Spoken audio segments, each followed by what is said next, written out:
Hello दोस्तों, कैसे हैं आप सब। आज की हमारी कहानी है ना समझ पति। अगर अच्छी लगे तो चैनल को लाइक शेयर और सब्सक्राइब करना ना भूलें। ये कैसी सब्जी बनाई है तुमने, कोई काम ठीक से आता भी है। अतुल अपनी पत्नी कोमल पर चिल्लाता हुआ बोला। वो आज तबीयत कुछ ठीक नहीं थी, ऊपर से दीप भी तंग कर रहा था, इसीलिए शायद कुछ ऊंच नीच हो गई होगी सब्जी में। रुकिए, मैं ठीक करके लाती हूँ, कोमल बोली। रहने दो, मुझे नहीं खाना। तुम्हें तो गलतियां कर बहाने बनाने की आदत है। तंग आ चुका हूं तुमसे। मैं नफरत होने लगी है तुमसे मुझे, समझी तुम। ये बोल अतुल घर से निकल गया। कोमल की आंख में आंसू आ गए। 5 साल इस गृहस्थी को, इस रिश्ते को देने के बाद आज ये सुनने को मिल रहा है, नफरत होने लगी है तुमसे। छोटी मोटी गलती तो हर किसी से होती है। अतुल खुद कौन सा इतना महान है कि कोई गलती नहीं करता, पर नहीं, उसे छोटी छोटी बात पर सुनाता है। और आज तो हद ही हो गई। ये सब सोचते सोचते कोमल अपने 1.5 साल के बेटे दीप को खाना खिला रही थी। अतुल ने घर से निकल अपने खास दोस्त अमन को फोन किया और उसके घर जा पहुंचा। अरे तू रसोई में क्या कर रहा है, भाभी जी कहाँ हैं? अपने दोस्त को रसोई में खाना बनाते देख अतुल ने पूछा। आज तेरी भाभी की तबीयत ठीक नहीं है तो वो आराम कर रही है, अमन बोला। और तू यहाँ उनकी सेवा कर रहा है? मैंने तो सोचा था यहाँ आज भाभी जी के हाथ का बढ़िया सा खाना खाऊंगा, क्योंकि मेरी बीवी तो जाहिल औरत है, कुछ काम नहीं आता उसे।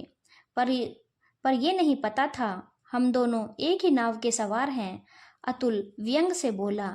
खाना तो मैं भी बढ़िया बनाता हूँ, पर तू बोल क्या कर रहा है, होश में तो है? भाभी जी से तकरार हुई है क्या?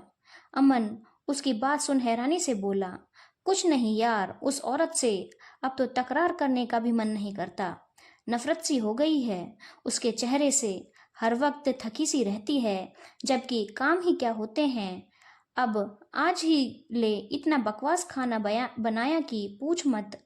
हम सारा दिन बाहर खट कर आए और इनसे ठीक से खाना भी नहीं बनता, ऊपर से बच्चे का बहाना बनाने लगती है। अतुल ने मानो सारी भड़ास निकाल दी। अरे यार, भाभी जी तो इतना अच्छा खाना बनाती है। आज हो गई होगी गलती, आखिर गलती भी तो इंसान के जीवन का ही हिस्सा है। तू तो ऐसे बोल रहा है जैसे तूने आज तक कोई गलती नहीं की हो। और अगर तूने गलती नहीं की तो इंसान नहीं भगवान है। और अगर गलतियां तुझसे भी होती हैं और तब भी तू खुद से नफरत नहीं कर सकता, तो भाभी जी की या किसी की भी गलती पर तुझे उनसे नफरत करने का हक नहीं। यार, हम किसी की छोटी सी गलती पर कितनी आसानी से बोल देते हैं ना, मुझे तुमसे नफरत है। कल कोई हमें यही शब्द बोले तो, अमन ने उसे समझाया। पर अतुल उसकी बात सुनकर कुछ बोलने को हुआ तो अमन ने उसे चुप करा दिया। अभी तू बैठ खाना खा, मैं तेरी भाभी और भतीजी को बुला कर लाता हूँ, अमन बोला और अंदर चला गया। थोड़ी देर बाद अपनी पत्नी अंजू और बेटी आशी के साथ वापस आया। अतुल ने अंजू को नमस्ते की।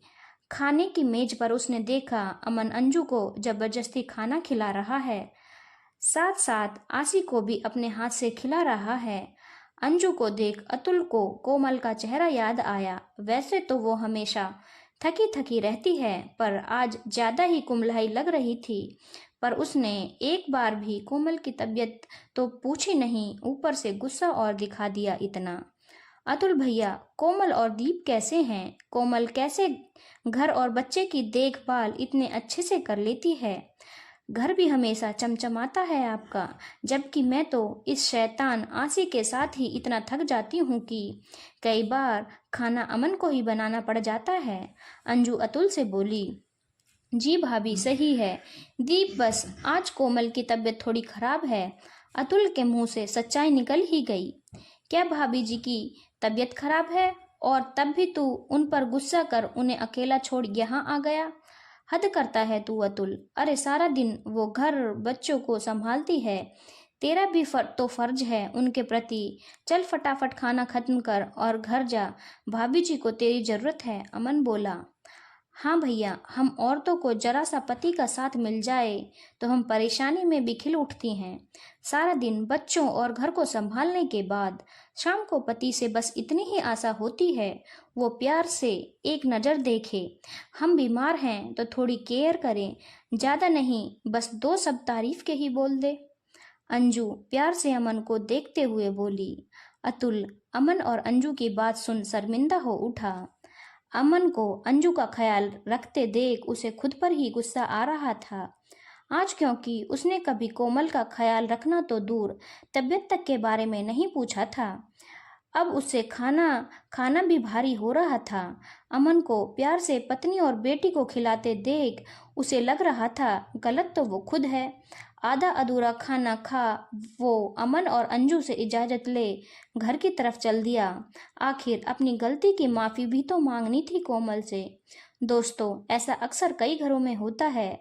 पत्नी की जरा सी गलती पर पति इतना कुछ सुना देता है मानो खुद कोई गलती ना करता हो। साथ ही उन्हें लगता है पत्नी घर में करती ही क्या है। जिनकी ऐसी सोच है वो 2 दिन पत्नी का किरदार निभा कर देखें और तब अपनी गलतियों पर खुद से नफरत करें।